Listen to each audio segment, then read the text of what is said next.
rapid economic development due to the burgeoning tourism industry.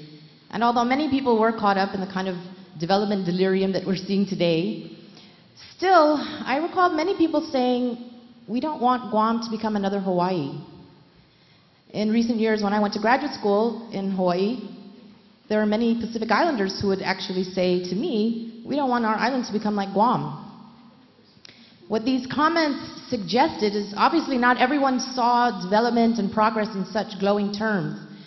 That for some people, and obviously there are many, many issues involved, there are issues, people saw the development of Hawaii and Guam in terms of overcrowding, crowded beaches, crowded roads, crowded streets, crowded communities where people didn't know each other, weren't friendly to strangers, and that traditional island hospitality was eroded.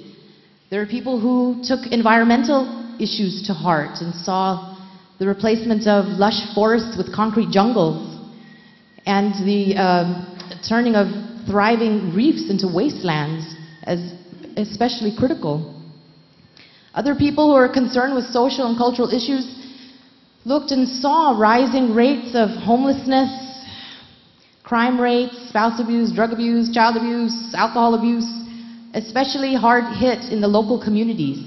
And all of these things raise the question of what is the definition of development. Obviously, not everyone is developing in this development, and the fruits of progress are not being shared evenly across the community.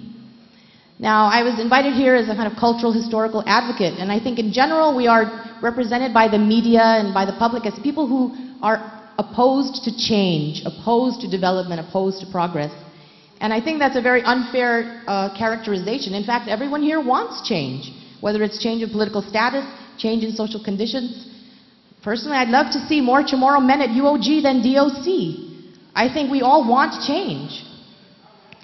And in fact, one thing studying the history of Guam is that one of the remarkable things about the Chamorro people is actually our survival through extremely traumatic episodes in world history, whether it was the wars against Spain in the 1600s that saw the decimation of 90% of the island population. Imagine us today losing 90% of everyone we know. How would we adapt to that new reality? Of course, World War II, adapting, changing, living through a Japanese occupation. And then after the war, more than half the Chamorro people becoming homeless, many landless, and having to adapt to that new reality. So change and adaptation is a part of who we are. It's a part of our collective history. So it's not that we oppose change, and this is why we're here today. It's that we want to be a part of the process so that the changes that do happen are made thoughtfully with the needs of the whole, with cultural issues, political and social issues in mind. So thank you.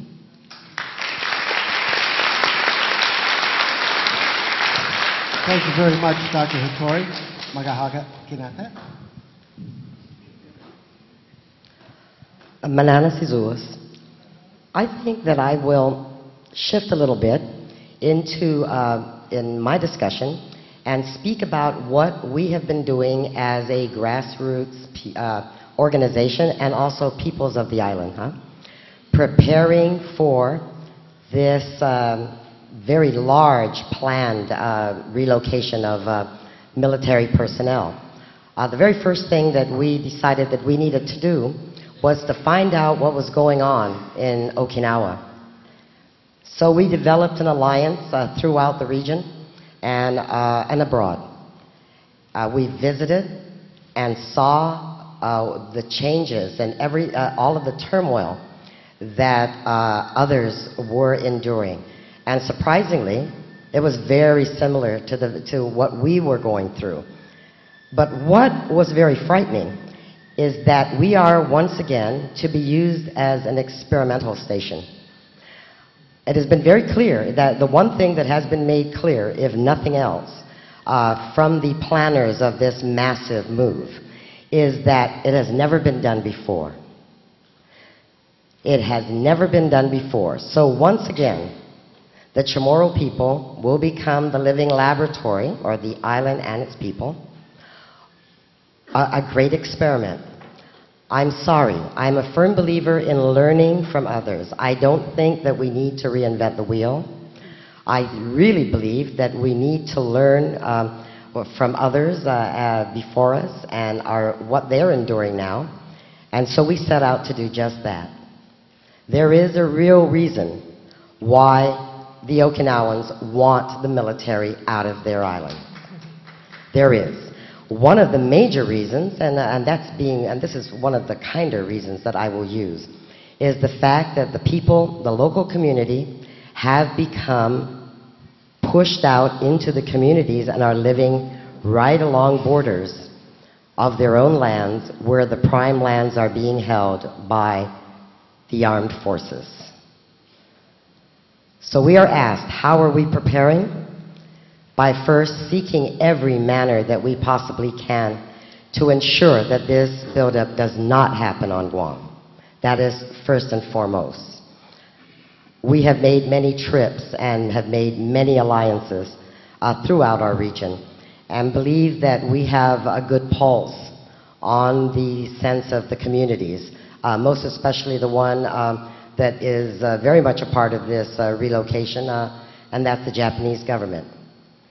We have been cognizant enough to realize that with the change of this government, that we had a fighting chance. The fact is the Japanese government does not have the money to fund the U.S. military relocation.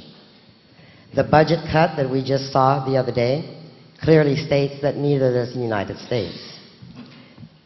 The fact that all of the monies that are being talked about will go to the buildup behind the gate, further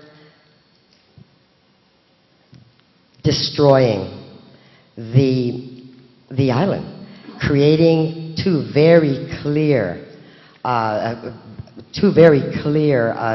societies. And I've never seen it clearer and as an example of the haves and the have-nots. We have very serious issues, and none of them seem to be the concern of the U.S. military. We are U.S. citizens of convenience, but not of right. We did not receive coverage with the universal health care that was being looked at in the United States. We are only U.S. citizens when it becomes necessary. And as a strategic positioning that our island unfortunately seems to be in, the lives, the well-being, the continuity of the culture and the tradition on this island is very low on the list of requirements by the Department of Defense and the Department of State and the Department of Interior and every other department except in the U.S. Congress, where we have no voting power at all. And most assuredly, I mean, we have a representative that can't vote.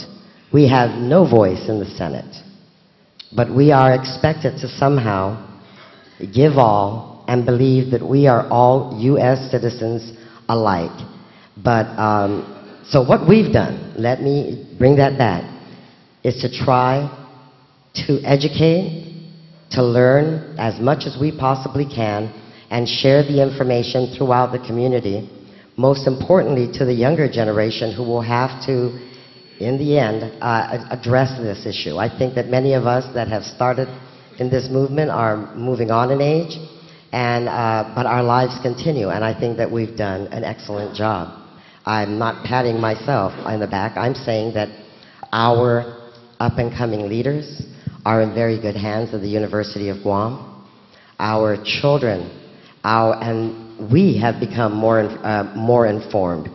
So we are beginning to ask the questions, and I think that we've created a force strong enough to maybe defend our island. Thank you very much. Thank you very much, Debbie. As I told you, Debbie's never been one to hold back on anything. Tony, you now have 15 seconds. Yeah, actually, you By know, all means. prior to our panel, Kathleen had come up here and said, the camera adds 10 pounds to us. And I was just mesmerized by looking at myself in the camera this